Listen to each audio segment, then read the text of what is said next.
지역 주민들과 함께 결손가정 청소년들을 섬기는 일회교회를 취재했습니다. 휴가철을 맞아 크리스천들이 알아야 할 2단 기업 제품을 알아봅니다. 청소년들에게 생명의 소중함을 일깨워주는 라이프키퍼 생명사랑 캠프가 열렸습니다. 기독교사들이 한자리에 모여 하나님 나라와 참된 교육의 회복을 위해 함께 기도했습니다. 안녕하십니까. 구티비 뉴스입니다. 방황하는 결손가정 청소년들을 품으며 지역사회와 하나가 된 교회가 있습니다. 경기도 성남에 위치한 일회교회가 그 주인공인데요. 지역 주민들의 따뜻한 이웃으로 살아가는 교회 현장을 정원희 기자가 취재했습니다. 경기도 성남에 위치한 일회교회는 설립된 지 4년밖에 되지 않은 작은 상가교회지만 지역에는 없어서는 안 될 교회입니다. 개척 초기 예수님이 아닌 화장실을 찾아 교회에 들어온 아이들과의 만남은 이철희 목사에게 목회 방향을 세워준 계기가 됐습니다. 갈 곳 없어 방황하던 결손가정 청소년들의 발걸음이 교회에 머물게 된 겁니다. 그날 이후 이 목사는 결손가정 아이들을 섬기기로 결심했고 일회교회는 엄마가 없는 아이들에겐 엄마가, 아빠가 없는 아이들에겐 아빠가 되어주는 교회가 됐습니다. 아이들에게 교회를 열어주고 이제 거실을 열어주고 주방을 열어주고 안방까지 열어주니까 2년이라는 시간이 지나는 동안 가족이 이렇게 된 것 같습니다. 일회교회가 결손가정 아이들을 돕는다는 소식을 접한 지역 주민들도 재능 기부로 사역에 동참했습니다. 신앙을 떠나 교회와 지역 주민이 아이들을 섬기는 일에 하나가 된 겁니다. 교회 주변에서 어학원을 운영하는 학원장은 언어 및 영어 교실을 개설했고 악기에 재능을 가진 주민은 음악 교실을 열었습니다. 이 목사 역시 재능을 살려 주변에 사진관이 없어 불편함을 겪는 지역 주민들에게 사진사가 되어줍니다. 재능 기부는 지역사회 안에서 하나님을 믿든 믿지 않든 서로에 대한 관심과 사랑으로 번져갔고 교회는 이제 아이들뿐만 아니라 지역 전체의 부족함을 채워주는 공간으로 거듭났습니다. 아쉽게도 현재 일회교회는 재개발로 인해 교회를 옮겨야 할 상황을 맞았습니다. 이철희 목사는 어느 곳으로 가더라도 지역과 함께하는 교회가 되고 싶다고 말합니다. 좋은 장소로 갔으면 좋겠어요. 더 어려운 곳, 청소년도 더 많은 곳. 가장 하고 싶은 비전이라면 가장 아픔이 있는 곳으로 가서 같이 울어주고 싶어요. 함께 울고 함께 웃고 그런 목회. 구티비 뉴스 정원입니다. 여름 휴가철을 맞아 휴양지로 여행 떠나시는 분들 많으실 텐데요. 이단 기업이 운영하는 숙박업체와 제품에 대한 크리스천들의 각별한 주의가 요구됩니다. 이단 사이비 전문 매체 현대종교는 통일교 산하 주식회사 일화가 최근 모 대형마트에 주문자 생산 방식으로 콜라 사이다를 저렴한 가격에 납품하고 있다고 밝혔습니다. 현대종교는 또 주식회사 일화는 다이어트 여성들이 자주 찾는 탄산수도 제조 납품하고 있다고 말했습니다. 통일교는 식음료뿐만 아니라 숙박업체도 함께 운영하고 있는 것으로 알려졌습니다. 강원도 평창에 위치한 용평 리조트, 충남 보령의 빛의 팰리스 등 여러 업체를 운영하고 있습니다. 현대종교는 통일교 그룹의 계열사들은 적게는 수십억, 많게는 수백억의 매출이익을 내고 있다며 이단 제품을 올바로 분별하고 불매운동을 전개해야 한다고 주장했습니다. 오늘의 사회 이슈를 김민정 기자가 종합해드립니다. 오늘의 이슈 포커스 김민정입니다. 이화여자대학교가 평생교육 단과대 설립 계획을 철회했습니다. 이번 사태는 학교 측이 학생들과 충분한 소통 없이 무리하게 사업을 추진하려 한 것이 주 원인으로 지적됐는데요. 사업이 백지화되면서 사태는 일단락됐지만 학생들은 사업 철회와 관련한 교육부 공문을 공개할 때까지 농성을 계속하겠다고 밝혔습니다. 교수협의회도 서명운동을 통해 최경희 총장이 학교의 명예를 실추시킨 데 대한 책임을 묻겠다고 밝혀 학교 내부의 진통이 당분간 지속될 전망입니다. 다음 달 소집되는 정기국회를 앞두고 정부와 여야의 세법 개정안에 관심이 쏠리고 있습니다. 더불어민주당은 대기업과 고소득층 과세를 강화하는 내용의 세법 개정안을 발표했는데요. 대기업에 대한 법인세율을 상향 조정하고 고소득층에 대한 소득세율을 인상한다는 게 주요 골자입니다. 이에 대해 새누리당은 경기가 어려우면 세율을 올려도 세금이 더 거치지 않는다며 실효를 거두기 어렵다는 입장입니다. 국민의당도 정부와 더민주당과는 다른 내용의 개정안을 발의할 것으로 보여 정기국회에서 상당한 파장이 있을 것으로 예상됩니다.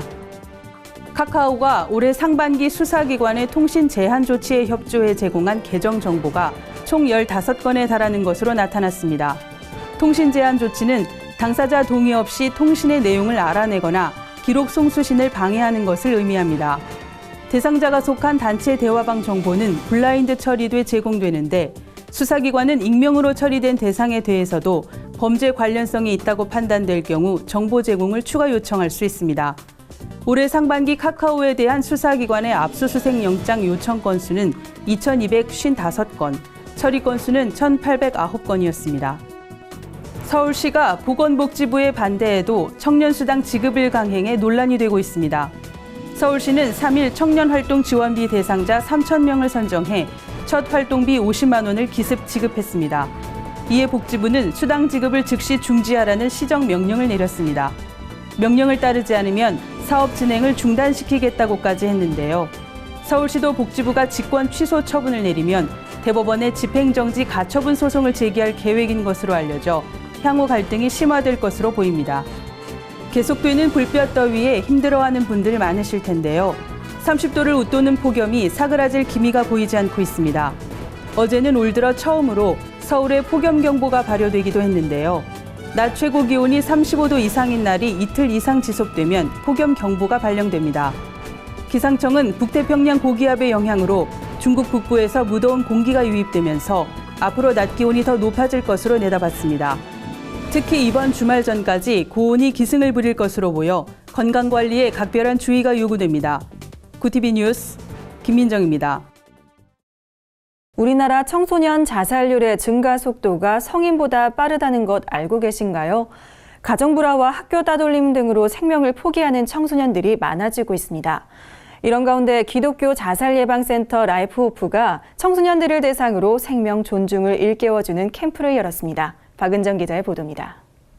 기독교 자살예방센터 라이프호프가 올해로 3번째 라이프키퍼 생명사랑 캠프를 열었습니다. 늘어나는 청소년들의 자살률을 막고 청소년들이 하나님 사랑 안에서 생명을 지켜나갈 수 있도록 도와주자는 게 이번 캠프의 취지입니다.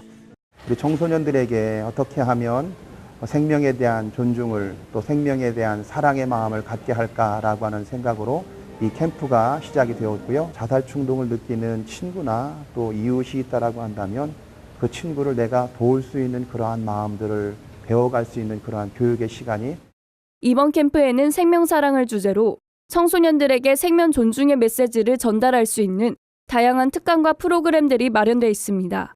캠프 첫날 방송인 이민아 씨의 생명 특강을 시작으로 아이들이 실생활에서 자살 위험에 처해 있는 이웃들을 어떻게 도와줄 수 있는지 알려주는 무지개 교육도 진행됩니다. 무지개 교육을 마친 학생들은 라이프호프로부터 수료증을 받아 생명 보듬이 역할을 하게 됩니다.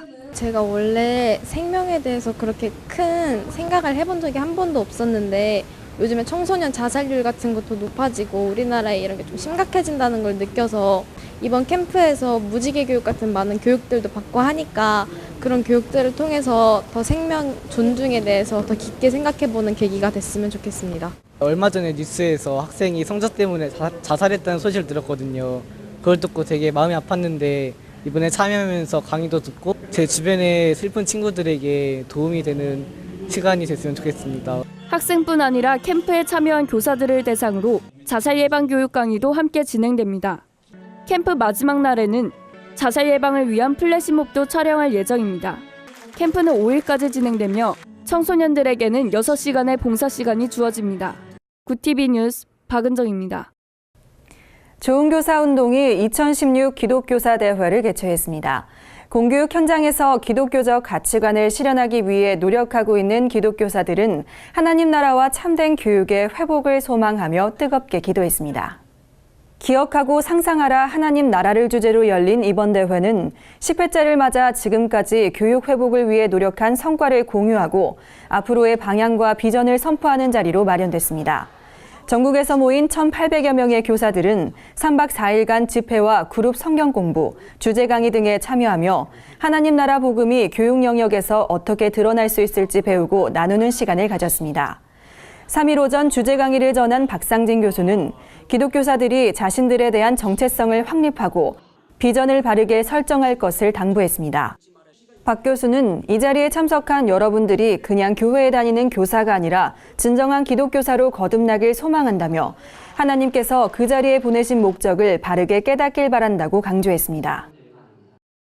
오늘의 주요 단신을 김주련 기자가 정리해드립니다. 주요 단신입니다. 참사랑 학부모연합과 탈동성의 인권포럼 등 시민단체들이 인권보도준칙 철폐를 촉구했습니다. 인권보도준칙은 국가인권위원회와 한국기자협회가 제정한 것으로 언론은 동성애자를 에이즈 등 특정 질환과 연결짓지 않는다는 내용을 담고 있습니다. 시민단체들은 언론은 국민의 알 권리와 사회적 안전을 위해 정확한 정보를 제공해야 한다고 주장했습니다. 라이즈 업 무브먼트 대표 이동현 목사의 성스캔들이 논란이 되면서 오는 7일 예정됐던 라이즈 업 코리아 807 대회가 전면 취소됐습니다. 이 목사의 성파문 이후 SNS상에서는 대회 불참 운동이 일기도 했습니다. 이 목사는 홈페이지를 통해 말로 할 수 없는 깊은 후회와 참담한 마음으로 사죄의 뜻을 전한다고 밝혔습니다.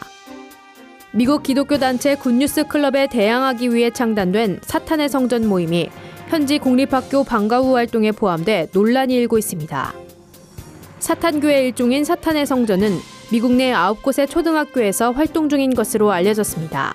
이에 반해 굿뉴스 클럽은 미국 전역의 약 4,500여 개의 학교에서 활동 중입니다. 그리스 자선단체 유로 릴리프의 구호원들 일부가 무슬림 난민 수용소에서 개종 신고서를 배포해 현지에서 문제가 되고 있습니다. 유로 릴리프의 한 관계자는 단체에서 개종 신고서 배포를 허가한 것은 아니라며 또다시 신고서를 배포하는 일이 발생하면 징계 조치할 것이라고 말했습니다. 구티비 뉴스 김주련입니다. 이상으로 뉴스를 마칩니다. 구티비 뉴스는 인터넷 신문 뉴스미션을 통해서도 보실 수 있습니다. 시청해주신 여러분 고맙습니다.